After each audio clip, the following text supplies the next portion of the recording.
Banaspati berasal dari bangsa jin atau iblis yang sering menampakkan diri pada manusia. Lalu, bagaimana sosok hantu ini muncul dan bagaimana pula cerita misteri yang terkandung di dalamnya?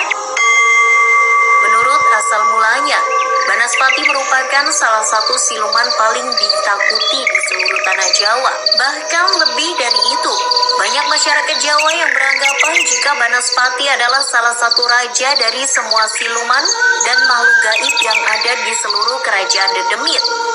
Bahwa hantu Banaspati berasal dari salah seorang yang mengadopsi ilmu hitam yang terjadi pada zaman kerajaan Majapahit. Banaspati sendiri merupakan salah satu raja lautan yang merupakan keturunan bangsa siluman atau sebangsa api. Ketika ia memimpin bangsa siluman, banyak sekali manusia yang jadi korban karena keganasannya. Kemudian muncul Nabi Khidir dan berkat pertolongannya Banaspati bisa dikalahkan. Setelah Banaspati dibunuh, ternyata Banaspati masih memiliki keturunan yang bernama Setan Kober. Banyak masyarakat Jawa percaya bahwa Setan Kober yang merupakan keturunan Banaspati hidup di hutan Panji. Setan Kober hidup di zaman keemasan kerajaan Majapahit. Sewaktu Setan Kober belum memiliki kekuatan dan singgasana, ia memutuskan untuk bekerja sama dengan Patih Gajah Mada untuk melawan kerajaan-kerajaan Islam di tanah Jawa, termasuk kerajaan Demak. Setan Kober dikenal sangat licik dan sakti. Bahkan di masa perang antara kerajaan Majapahit dengan kerajaan Demak yang dipimpin oleh Raden Fatah, Setan Kober kerap kali membuat kerajaan Islam mengalami kekalahan. Bahkan lebih dari itu, Setan Kober ini telah membunuh ratusan pasukan Islam yang hidup di daerah pedesaan, dan Setan Kober ini kerap kali menjadi ahli strategi perang bagi kerajaan Majapahit dalam rangka mengalahkan kerajaan-kerajaan lain yang ada di muka bumi. Setelah itu, kekalahan kerajaan Islam mulai menjadi buah bibir di kalangan masyarakat Jawa. Para waliullah mulai menyusun strategi guna mengalahkan Setan Kober yang kini sudah memiliki padepokan ilmu hitam atau sudah memiliki kekuatan.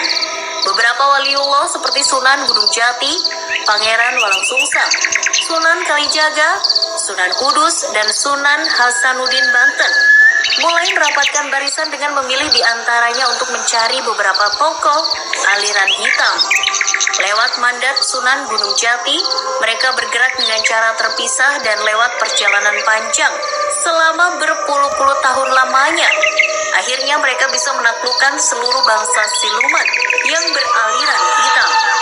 Adapun Setan Kober, sang keturunan Banaspati ini mampu dibunuh oleh Pangeran Sutawijaya dan diusir dari istana kerajaan Majapahit untuk selamanya. Akhirnya banyak orang yang kagum terhadap kesaktian Pangeran Sutawijaya. Tak bisa dipungkiri jika sejarah asal mula Banaspati sudah sangat lama terjadi. Menurut istilahnya, Banaspati adalah sebutan untuk sejenis hantu yang mempunyai wujud seperti api yang menyala. Bentuknya bisa berwujud seperti bola api dan bisa juga seperti manusia yang sedang terbakar dari ujung rambut sampai kaki. Dan juga ada yang mengatakan seperti tengkorak api seperti pada film Ghost Rider. Atau ada juga api yang berbentuk angin yang berpusar.